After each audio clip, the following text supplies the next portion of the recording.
Hello बच्चों, कैसे हैं आप लोग। एक बार फिर आप सभी का अपने YouTube चैनल पर स्वागत करते हैं। बच्चों, हम लोग इस समय सॉल्यूशन चैप्टर का सीरीज कंटिन्यू पढ़ रहे हैं। सॉल्यूशन चैप्टर का आज आपको 14th पार्ट पढ़ाएंगे, बताएंगे। पिछले क्लास में बच्चों हम लोग कोलिगेटिव प्रॉपर्टी कंटिन्यू वे में पढ़ रहे हैं। कोलिगेटिव प्रॉपर्टी 4 टाइप का होता है। First, relative lowering in vapour pressure, जो मैं पहले आपको पढ़ा चुका हूं। क्या फार्मूला था रिलेटिव लोअरिंग वेपर प्रेशर का? रिलेटिव लोअरिंग वेपर प्रेशर का formula P nought minus P S divide by P nought equal to mole fraction of solute. ये फार्मूला हम लोग पढ़े थे। सेकंड है ऑस्मोटिक प्रेशर, थर्ड है elevation in boiling point and fourth है depression in freezing point. तो first, अभी तक हम लोग first colligative property Raoult first law पढ़ चुके हैं। सेकेंड कोलिगेटिव प्रॉपर्टी बच्चों आज हम लोग पढ़ेंगे ऑस्मोटिक प्रेशर। बहुत ही इंपॉर्टेंट है, यहां से थ्योरेटिकल और न्यूमेरिकल दोनों टाइप के क्वेश्चन आते रहते हैं। तो बच्चों हम लोग स्टार्ट करते हैं colligative property second, osmotic pressure. Osmotic pressure, जैसे ये बायोलॉजी वाले बच्चे भी बायो में पढ़े होंगे। ऑस्मोसिस क्या है? तो ऑस्मोसिस सबसे पहले आपको पता होना चाहिए। बायोलॉजी वाले आंसर इसका दे सकते हैं। मैं इस क्वेश्चन से स्टार्ट करता हूं। क्वेश्चन ये है बच्चों, during the osmosis flow of water molecule through semi permeable membrane. मतलब ऑस्मोसिस के दौरान वाटर मॉलिक्यूल का फ्लो सेमी परमेबल मेम्ब्रेन के थ्रू किधर से किधर होता है। फर्स्ट ऑप्शन बच्चों दिया है from both side of the SPM semi permeable membrane with equal rate, मतलब दोनों side water molecule equal rate से मूव करते रहते हैं। Second option from both side of the SPM with unequal rate, दोनों साइड से सॉल्वेंट मॉलिक्यूल मूव करते रहते हैं with unequal rate. Third option है from solution having higher concentration only, and fourth is from solution having lower concentration only. तो answer आपको बताना चाहिए अगर आपका कॉन्सेप्ट क्लियर है। अगर आपका कॉन्सेप्ट नहीं क्लियर है तो मैं बता देता हूं आंसर। बच्चों आंसर इसका होगा फोर्थ है। फोर्थ आंसर, मैं डायरेक्ट आंसर इसमें बता दिया। अब इसको हम लोग समझते हैं। अगर ऑफलाइन क्लास होता तो थोड़ा सा इंटरेस्टिंग और हो जाता, लेकिन हम लोग कंटिन्यू करते हैं। बच्चों सबसे पहले हम लोग ऑस्मोसिस समझते हैं होता क्या है। ऑस्मोसिस, जैसे एक कंटेनर ले लिया गया, एक कंटेनर में जो है बीच में सेमी परमेबल मेम्ब्रेन लगा दिया गया। सेमी परमेबल मेम्ब्रेन एक मेम्ब्रेन होता है, जैसे एग के ऊपर जो ऊपर लेयर होता है वो मेम्ब्रेन झिल्ली टाइप का होता है।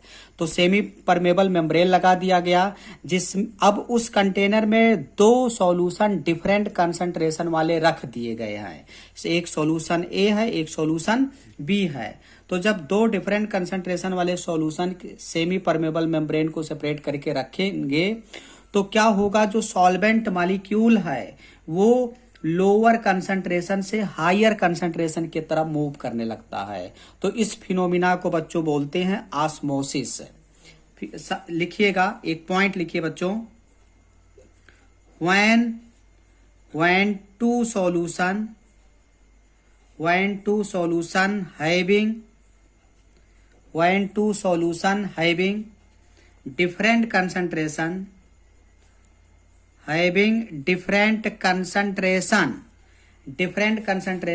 are separated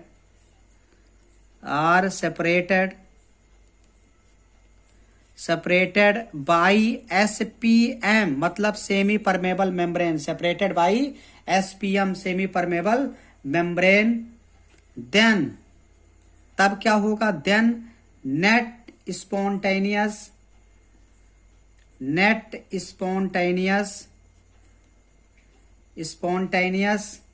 flow of solvent molecule from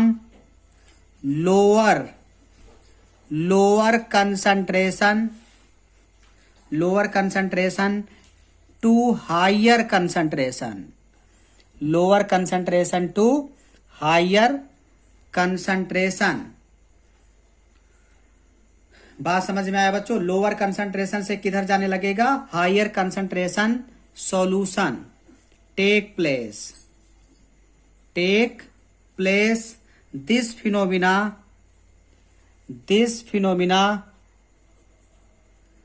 phenomenon is called as osmosis. इस फिनोमिना को बच्चों बोलते हैं ऑस्मोसिस। तो ऑस्मोसिस क्या है? जब दो सॉल्यूशन को एसपीएम को से सेपरेट करके रखते हैं तो दो डिफरेंट कंसंट्रेशन वाले सॉल्यूशन को जब एसपीएम सेपरेट करके रखा जाता है तो क्या होगा? जो सॉल्वेंट मॉलिक्यूल यानी वाटर मॉलिक्यूल का फ्लो लोअर कंसंट्रेशन से हायर कंसंट्रेशन की तरफ होता है। नेट ऐसे तो इस लोअर से हायर, हायर से लोअर दोनों तरफ वाटर मॉलिक्यूल मूव करते हैं, लेकिन जो नेट स्पॉन्टेनियस फ्लो है, मतलब रिजल्टेंट जो फ्लो होगा वाटर मॉलिक्यूल का, वो लोअर कंसंट्रेशन से हायर कंसंट्रेशन की तरफ होता है। तो इस फिनोमिना को बच्चों बोलते हैं ऑस्मोसिस। इस फिनोमिना को बच्चों बोलते हैं ऑस्मोसिस। ऑस्मोसिस जो डिस्कवर किए थे नोलेट एक साइंटिस्ट हैं। It is discovered by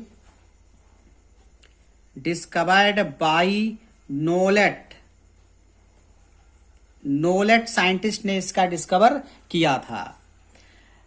SPM semi permeable membrane. बच्चों semi permeable membrane two types का होता है। SPM it is of two types. ये दो प्रकार का होता है सेमी परमेबल मेम्ब्रेन। एक होता है natural SPM semi permeable membrane होता है, and second is artificial semi permeable membrane होता है। जो नेचुरल होता है बच्चों, ये नॉट 100% वेरियर ऑफ सॉल्यूट, मतलब ये 100% सॉल्यूट को रोक नहीं पाता है। जैसे सॉल्यूट सॉल्वेंट दोनों molecule lower to higher, higher to lower move करते ना, लेकिन नेट स्पॉन्टेनियस फ्लो जो होता है वो लोअर कंसंट्रेशन से हायर की तरफ सॉल्वेंट मॉलिक्यूल का होता है। तो जो नेचुरल एसपीएम होते हैं 100% वेरियर ऑफ सॉल्यूट नहीं होते हैं, जबकि जो आर्टिफिशियल एसपीएम होते हैं सेमी परमेबल मेम्ब्रेन, ये 100% वेरियर होते हैं, बैरियर ऑफ सॉल्यूट। ये सॉल्यूट के 100% वेरियर होते हैं, मतलब रोक देते हैं 100% सॉल्यूट, केवल सॉल्वेंट मॉलिक्यूल ही मूव कर पाता है। जैसे इसका एग्जाम्पल बच्चों आप ध्यान दे सकते हैं, copper ferrocyanide is example of artificial SPM का एग्जाम्पल है। कापर फेरोसाइनाइड के द्वारा ये बना होता है। और नेचुरल एसपीएम जैसे अंडे की जो झिल्ली टाइप की होती है, एग का जो मेम्ब्रेन लगा होता है, ऐसे हमारे सेल्स में जो है छोटा पतला सा मेम्ब्रेन ऊपर लगा हुआ है, तो उसी को जो है नेचुरल एसपीएम बोलते हैं। बच्चों आगे हम लोग बढ़ते हैं ऑस्मोटिक प्रेशर। नेक्स्ट हेडिंग लिखिएगा ऑस्मोटिक प्रेशर क्या होता है? कभी कभी आपके बोर्ड एग्जाम में 1 मार्क्स में डिफिनेशन आ जाता है, तो आपको पता होना चाहिए ऑस्मोटिक प्रेशर होता क्या है। एक कंटेनर हम लोग ले लेते हैं बच्चों, समझिएगा ध्यान से। एक कंटेनर लेते हैं, अब इस कंटेनर को सेपरेट करते हैं by SPM semi permeable membrane के द्वारा, और मान लेते यहां तक लिक्विड भरा हुआ है, सॉल्यूशन भरा हुआ है, यहां तक सॉल्यूशन भरा हुआ है। इधर मान लेते हैं ए सॉल्यूशन है, इधर बी सॉल्यूशन है। अब कंडीशन ये है बच्चों, जब यहां तक हम सॉल्यूशन भरे हुए हैं तो कंडीशन ये है, मान लेते हैं concentration of A solution is greater than concentration of B solution. मान लेते हैं ए कंसंट्रेशन का सॉल्यूशन, इसका कंसंट्रेशन बी के कंपेयर में ज्यादा है, तो रिजल्टेंट जो सॉल्वेंट मॉलिक्यूल मूव करेगा वो हायर से लोअर की तरफ जाएगा ना, सॉरी लोअर से हायर की तरफ जाएगा ना। तो इसका मतलब लोअर बी है तो बी से किधर आने लगेगा सॉल्वेंट मॉलिक्यूल, हायर की तरफ। लोअर कंसंट्रेशन से हायर कंसंट्रेशन की तरफ सॉल्वेंट मॉलिक्यूल मूव करेगा। तो जब इधर सॉल्वेंट मॉलिक्यूल आने लगेंगे तो ये जो यहां तक इसका जो लेवल था ये धीरे धीरे इसका लेवल ऊपर जाने लगेगा, लेवल इसका ऊपर बढ़ेगा क्योंकि सॉल्वेंट मॉलिक्यूल इधर से इधर आने लगा। तो अब ये ऊपर जाएगा, तो ऊपर जब जाएगा जैसे जैसे इसके लेवल से ऊपर उठेगा तो ऊपर से प्रेशर लगेगा और ये प्रेशर क्या करेगा इस सॉल्वेंट मॉलिक्यूल को बी के तरफ से बी से ए के तरफ आने से रोकना चाहेगा। तो ये जो प्रेशर लग रहा है वो सोच रहा है कि बी वाला जो सॉल्यूशन है उसके सॉल्वेंट इधर ना आ पाए, इसको रोकने के लिए प्रेशर लगाएगा। तो इसी प्रेशर को बच्चों बोलते हैं ऑस्मोटिक प्रेशर। क्या बोलते हैं? Osmotic pressure. जो इसके सरफेस पर लग रहा है सॉल्वेंट मॉलिक्यूल इधर आ जाने की वजह से, तो इस प्रेशर को बोलते हैं ऑस्मोटिक प्रेशर। तो बच्चों आप डिफाइन कर सकते हो, जैसे लिखिएगा pressure apply on concentration, pressure apply on concentrated solution, pressure apply on concentrated solution. इसका कंसंट्रेशन ज्यादा है और इसका कंसंट्रेशन कम है, लोअर से हायर की तरफ सॉल्वेंट मॉलिक्यूल मूव करा, तो इस पर जो प्रेशर अप्लाई हो रहा है, pressure apply on concentrated solution two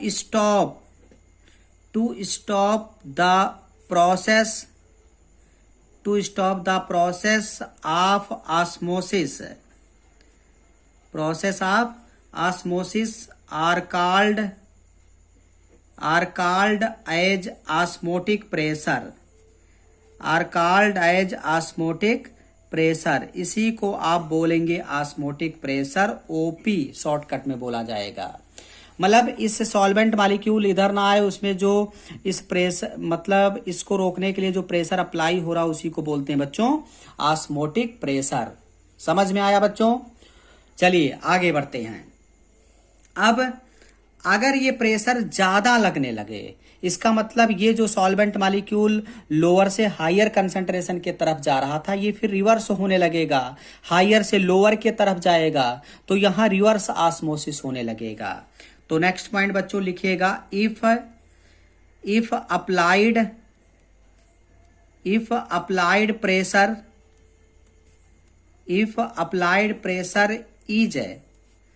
is greater, applied pressure is greater than osmotic pressure. अगर अप्लाइड प्रेशर ऑस्मोटिक प्रेशर के कंपेयर में ज्यादा हो देन तब क्या होगा, then reverse osmosis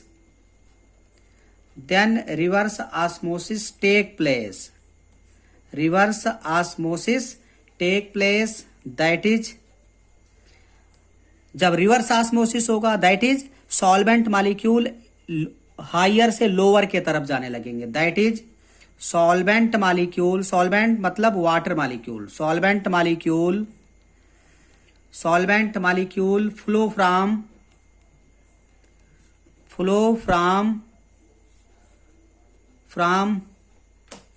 concentrated solution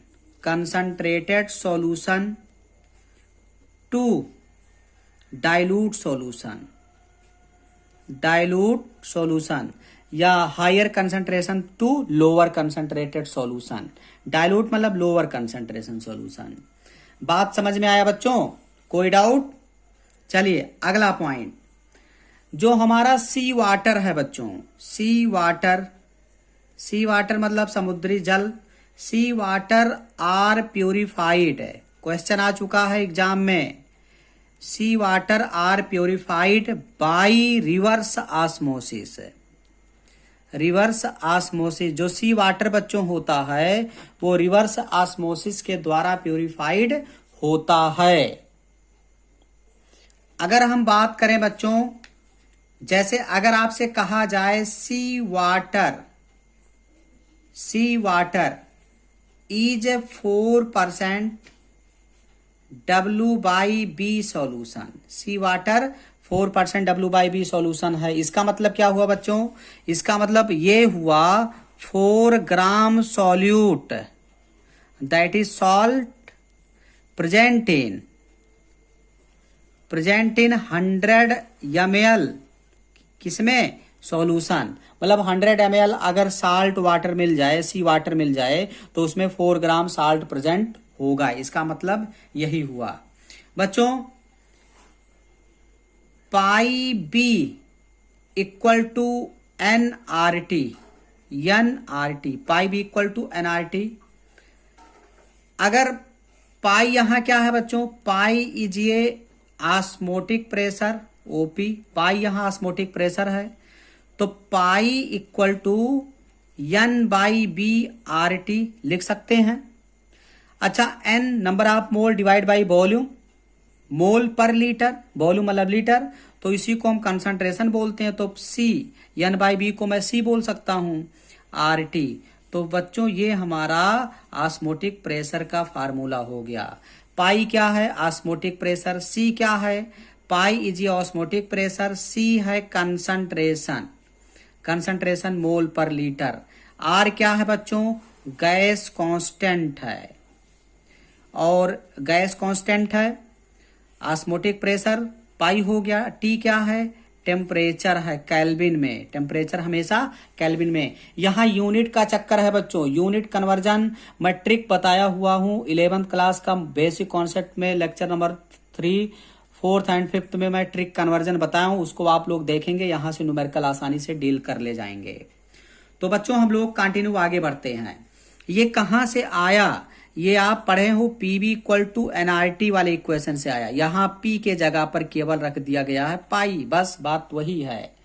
तो पाई यहां B, तो बात वही है। मतलब ये आइडियल गैस इक्वेशन जो आपको पढ़ाया गया PV इक्वल टू NRT, उसी से ये डिराइव हुआ है बच्चों। देखिएगा, पाई इक्वल टू और क्या मैं लिख सकता हूं? पाई इक्वल टू N/B/RT, ये तो अभी हम लिखे ऊपर। अच्छा, N के जगह पर बच्चों wait of solute divide by molecular weight of solute dot volume in litre ले लें, into R into T।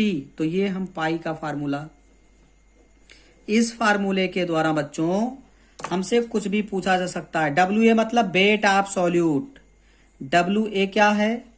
WA है बच्चों वेट ऑफ सॉल्यूट, और MA क्या है बच्चों? Molecular weight of solute.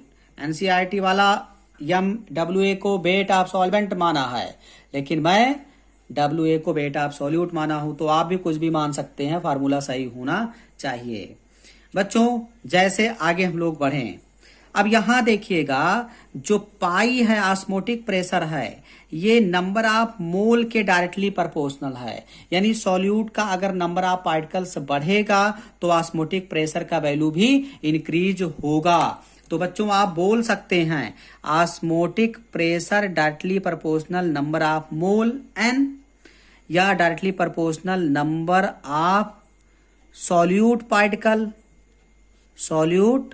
Particle, या नंबर ऑफ आयंस भी आप बोल सकते हैं, directly proportional number of ions. तो आपको ये पता होना चाहिए। और स्टार्टिंग में कोलिगेटिव प्रॉपर्टी मैंने बताया था कि कोलिगेटिव प्रॉपर्टी एक स्पेशल प्रॉपर्टी है ऑफ डाइल्यूट सॉल्यूशन, जो केवल नंबर ऑफ सॉल्यूट पार्टिकल पर डिपेंड करता है, उसके नेचर पर डिपेंड नहीं करता। तो इसका मतलब ऑस्मोटिक प्रेशर ये प्रूव्ड हो गया, क्योंकि directly proportional number of solute particles के है, इस वजह से ऑस्मोटिक प्रेशर क्या है? कोलिगेटिव प्रॉपर्टी है। तो क्वेश्चन भी आ सकता है कि बताइए कोलिगेटिव प्रॉपर्टी क्यों है ऑस्मोटिक प्रेशर? तो आप बता सकते हैं क्योंकि ये number of mole of solute के डायरेक्टली प्रोपोर्शनल होता है, इस वजह से कोलिगेटिव प्रॉपर्टी है। बच्चों आगे हम लोग बढ़ते हैं। बच्चों osmotic pressure of mixture of solution, मान लेते हैं दो सॉल्यूशन है A एंड B। मान लेते हैं एक सॉल्यूशन है A एंड सेकंड सॉल्यूशन है बी, दोनों को मिक्स कर दिया गया तो बन गया बच्चों मिक्सचर, आप सॉल्यूशन बन गया और ए और बी दोनों आपस में कंबाइंड हो गए, आपको पता है। अच्छा, यहां अगर ए का कंसंट्रेशन मान लेते हैं सी ए है और वॉल्यूम ए सॉल्यूशन का वॉल्यूम है बी ए, बी सॉल्यूशन का कंसंट्रेशन सी बी है और वॉल्यूम मान लेते हैं बी बी है। तो अगर हम दोनों को मिक्स करेंगे तो वॉल्यूम तो ऐड हो जाएगा, volume B A plus B B. तो अगर आपसे कहा जाए कि बताओ ए सॉल्यूशन का ऑस्मोटिक प्रेशर कैसे लिखोगे, तो osmotic pressure of A solution यानी pi A equal to C A R T लिख सकते हैं। अगर आपसे कहा जाए osmotic pressure for B solution के लिए लिखिए, तो pi B equal to C B R T लिख सकते हैं। तो अगर दोनों को मिक्स करोगे तो ऐड हो जाएगा, यानी pi mixture equal to pi A plus pi B होगा, यानी C A R T plus C B R T हो जाएगा बच्चों। अगर इसको हम लोग कॉमन ले लें तो सी ए प्लस सी बी और आर टी, ये आपको मिल गया पाई ऑफ मिक्सर। मतलब जो सॉल्यूशन हम मिक्स करके बनाए हुए हैं उसका अगर ऑस्मोटिक प्रेशर निकालना हो तो ए का कंसंट्रेशन सॉल्यूशन प्लस बी का इंटू आर टी से मल्टीप्लाई करेंगे तो उस मिक्सचर का हमें, उस सॉल्यूशन का ऑस्मोटिक प्रेशर हमें मिलेगा। अब अगर दोनों कंपोनेंट को मिक्स कर दिया गया, फिर कहा जाए इंडिविजुअल आप कंसंट्रेशन निकालिए, तो आप निकाल सकते हो सी A dash. C A dash क्या है, जब इंडिविजुअल अलग अलग था लेकिन जब मिक्स करेंगे तो किसी का कंसंट्रेशन घटेगा, किसी का बढ़ेगा, ऑस्मोसिस थोड़ा बहुत तो होगा ही जब दोनों का कंसंट्रेशन अलग अलग है। तो इंडिविजुअल अगर फिर निकालना हो किसी मिक्सचर में तो C A dash equal to हो जाएगा बच्चों C A B A divide by B A plus B B, ये फार्मूला लगा दो। अगर आपसे कहा जाए बी सॉल्यूशन का इन मिक्सचर में बताइए कंसंट्रेशन, सी बी डैश क्या होगा, तो C B B B divide by B A plus B B. आप इस फार्मूले के द्वारा इंडिविजुअल कंपोनेंट का किसी मिक्सचर आप सॉल्यूशन में कंसंट्रेशन निकाल सकते हैं। तो बच्चों फार्मूला याद होना चाहिए। जैसे आपको बताया गया है मोलाइटी, जब हम लोग निकाल रहे मोलाइटी, जब दो या दो से अधिक सॉल्यूशन को मिक्स किया गया था तो मोलाइटी के लिए हमने फार्मूला निकाला था, तो वही कॉन्सेप्ट लगा है, m1 b1 divide by b1 plus b2 लगा हुआ है। ठीक है बच्चों, आगे बढ़ते हैं। अगला हेडिंग बच्चों है हाइपोटोनिक एंड हाइपरटोनिक सॉल्यूशन। कभी कभी 1 मार्क्स में ये बच्चों आ जाता है, ये थ्योरेटिकल क्वेश्चन यहां से पूछा जाता है, तो समझिएगा हाइपोटोनिक एंड हाइपरटोनिक का मतलब क्या होता है। जैसे कोई कंटेनर अगर बच्चों ले लिया जाए, इस कंटेनर में 2 सॉल्यूशन रखें और एसपीएम से इसको सेपरेट कर दें। एसपीएम से सेपरेट किया जाए, 2 सॉल्यूशन रखा जाए, एक ए है और एक बी है। अब दोनों को जब सेपरेट किया गया बच्चों, तो अब यहां देखिएगा, मान लेते हैं सी, इसका कंसंट्रेशन है सी ए, और मान लेते हैं इस सॉल्यूशन जो बी सॉल्यूशन इसका कंसंट्रेशन है सी बी। तो सी ए का जो कंसंट्रेशन होगा, जो ऑस्मोटिक प्रेशर यहां लगेगा पाई ए लगेगा, और बी सॉल्यूशन में जो ऑस्मोटिक प्रेशर लगेगा पाई बी लगेगा। अब कंडीशन अगर बच्चों यहां दे दिया जाए, क्या कंडीशन दे दिया जाए, if C A is greater than C B, अगर सी ए सी बी से ज्यादा है तो सी ए अगर ज्यादा होगा इसका मतलब पाई ए ज्यादा होगा, मतलब pi A is greater than pi B.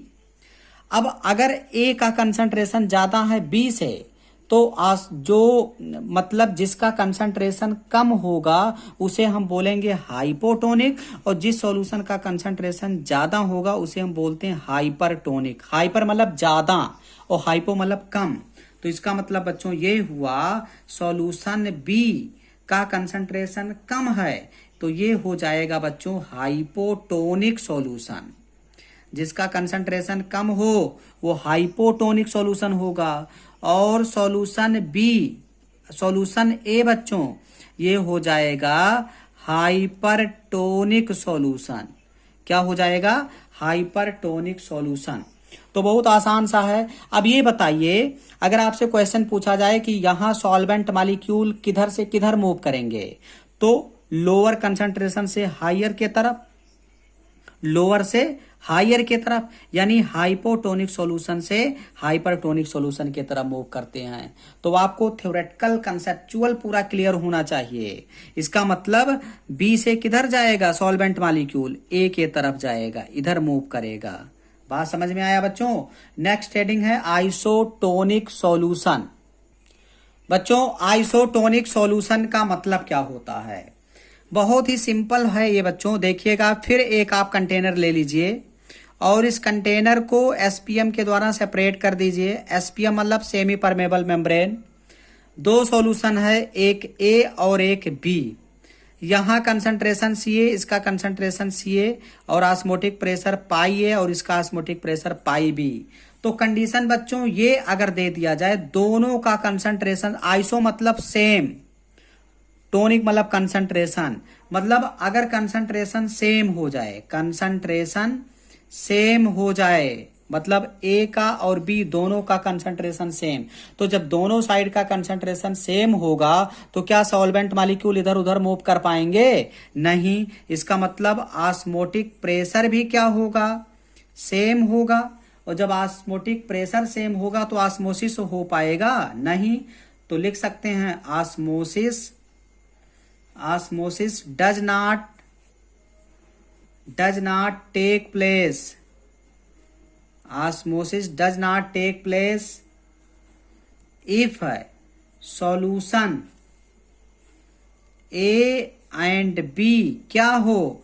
Isotonic हो। मतलब आइसोटोनिक सॉल्यूशन अगर है तो ऑस्मोसिस वहां नहीं हो पाएगा।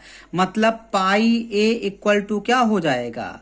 पाई बी। और पाई ए इक्वल टू आपको पता C A R T equal to C B R T. तो आर टी कटेगा तो सी ए इक्वल टू क्या हो जाएगा बच्चों? C B. समझ में आया? अगर आइसोटोनिक सॉल्यूशन है तो C equal to C B और pi equal to pi B हो जाएगा। बच्चों ये थ्योरेटिकल पोर्शन है। अब इसका हम लोग कुछ न्यूमेरिकल करते हैं। तो न्यूमेरिकल हम लोग स्टार्ट करते हैं बच्चों ये न्यूमेरिकल है। A solution prepared by dissolving 8.95 milligram of gene fragment in 35 ml of water has an osmotic pressure of 0.335 torr at 25 degrees Celsius. Assuming that the gene fragment is non-electrolyte, calculate its molar mass. तो बच्चों अब ये हमें solve करना है। तो हम लोग एक एक करके पहले समझते हैं दिया क्या गया है। ए सॉल्यूशन प्रिपेयर्ड बाय डिजॉल्विंग इतना 8.95 मिलीग्राम ऑफ जीन फ्रेगमेंट, मतलब वेट ऑफ सॉल्यूट दे दिया है बच्चों 8.95 मिलीग्राम, ये दे दिया है। इसको बच्चों ग्राम में बदलना अगर है तो हम क्या करेंगे? मिलीग्राम को ग्राम में बदलो। मैं बताया हूं यूनिट कन्वर्जन। तो 8.95 इंटू 10⁻³ तो अब ये बदल गया ग्राम में। बात समझ में आया? अच्छा, आर का वैल्यू आप यहां क्या रखोगे? Pi equal to C R T, ये फार्मूला है। तो आर यहां जो है ये 0.0821 लीटर एटीएम केल्विन इनवर्स और मोल इनवर्स ये रखना है। तो आर मैं रख लेता हूं। आर इक्वल टू क्या रखना है? 0.0821 लीटर एटमॉस्फेयर केल्विन इनवर्स और मोल इनवर्स। लीटर मतलब प्रेशर है ना, वॉल्यूम है, प्रेशर है। एटीएम प्रेशर मतलब एटीएम में रखना है। तो ये आपको ध्यान देना है। अब देखो बच्चों टेम्परेचर कितना दिया है? टेम्परेचर देखिए 25 डिग्री सेल्सियस। तो 25 प्लस 273 ऐड कर दो तो 298 केल्विन टेम्परेचर हो गया। वॉल्यूम कितना दे दिया है बच्चों? देखिए वॉल्यूम कितना है, वॉल्यूम भी आप रख दो। वॉल्यूम इक्वल टू 35 ml इसको लीटर में अगर बदलें, क्यों लीटर में बदलें, लीटर में क्यों बदलना है, क्योंकि लीटर में यूनिट लीटर में दिया है, तो लीटर में जब बदलोगे तो इक्वल टू हो जाएगा 35 इंटू 10⁻³ लीटर। ये भी मिल गया। अच्छा ये बताइए बच्चों, आपको पढ़ाया गया है 1 एटीएम यानी 760 torr equal to 1 ATM. Unit conversion में मैं बताया हूं 11th क्लास में 760 टॉर इक्वल टू 1 एटीएम। तो कितना टॉर है, इतना टॉर है, और उसको एटीएम में बदलना पड़ेगा। क्यों एटीएम में बदलना पड़ेगा, क्योंकि आर का यूनिट हमारा एटीएम में है। तो अब आपसे अगर कहा जाए कि 0.335 टॉर को बदलो तो 1/760 इंटू 0.335 कर दो और ये हो जाएगा बच्चों एटीएम। ये डेटा हमें दिया हुआ है। इस गिवन डेटा को अब हम लोग अप्लाई करेंगे बच्चों, फार्मूला लगाएंगे। क्या फार्मूला लगाना है, देखिए, pi equal to weight of solute divide by molecular weight of solute into volume into R into T रख दिया। हमें चाहिए मॉलिक्यूलर वेट MA चाहिए, तो weight of solute divide by pi रख दो into B into R into T.